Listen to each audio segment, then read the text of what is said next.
내일은 인천국제공항 개항 20주년이 되는 날입니다.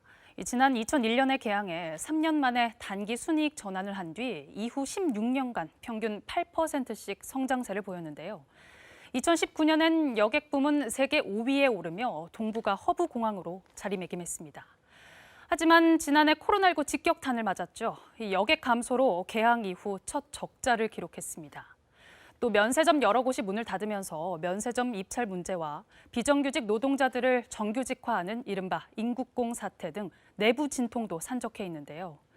인천공항이 또 다른 20년의 도약을 위해 어떤 변화가 필요한지 또 극복해야 할 과제는 무엇인지 윤나경, 박재우 기자가 차례로 전해드립니다.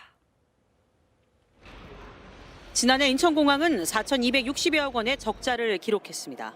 코로나19 영향으로 여객이 80% 이상 줄었기 때문인데 올해는 적자 폭이 2배 넘게 늘 것으로 예상됩니다. 여객 사업 중심의 공항 운영에 변화가 필요한 겁니다. 인천공항은 우선 공항 주변에서 관광도 하고 문화예술도 즐길 수 있도록 영종도에 리조트 등 복합 문화시설을 유치해 주변 지역을 공항 융복합 관광지로 개발해 나갈 계획입니다. 공항 자체가 여행객들에게 최종 목적지가 될 수 있는 매력적인 장소가 될 수 있도록 저희가 공항의 컨셉 자체를 또 업그레이드를 시키고 또 미래 기술을 적극적으로 수용해서 특히 코로나19 여파에도 지난해 국제화물 4위의 성과를 낸 항공화물 분야는 집중 육성이 필요합니다. 기존의 대형 화물에서 전자상거래나 의약품 등 신성장 분야의 화물 비율이 커지는 만큼 맞춤형 제2물류단지 개발에 나서고 동선을 효율적으로 만들기 위해 화물터미널도 재배치에 들어갑니다.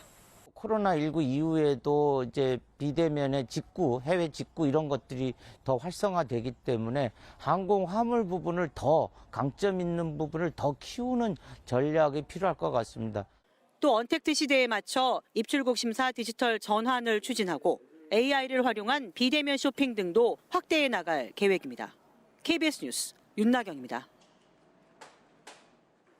인천국제공항 면세구역. 하루 20만 명을 넘던 승객이 6천 명까지 떨어지면서 손님이 거의 없습니다.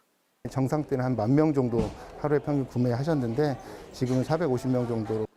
출국장 면세점 11곳 가운데 4곳은 아예 문을 닫았습니다. 인천공항공사는 면세점 업계에 1조 원이 넘는 지원을 했고 7월 이후 다시 입찰을 할 예정입니다. 고용 단절을 좀 최소화하고 또 여객 회복이 될 경우에 공항 운영에 지장이 없도록 준비를 하고 있습니다. 공항의 비정규직 노동자들을 정규직화하는 소위 인국공 사태는 아직 불씨가 남았습니다. 보안 검색 직원 1,900여 명은 본사 직고용을 요구하고 있는 반면 본사 직원들은 역차별이라며 반발하고 있습니다. 인천공항의 또 다른 현안은 항공기를 정비하는 MRO 단지를 만들어 통합 원스톱 서비스를 하는 것. 대한항공 등 항공사들은 대부분 인천공항에서 정비를 희망하지만 한국항공우주산업 카이가 있는 경상남도는 여전히 사천공항을 고집하고 있습니다. 인천국제공항공사에서 투자에 활용을 해서 항공 정비업 그리고 교육 훈련 사업, 교통 인프라를 늘리는 데 사용하게 됩니다. 제5활주로 사용 계약이 끝났지만 1,500억 원의 보상을 요구하고 있는 골프장 문제도 걸림돌입니다.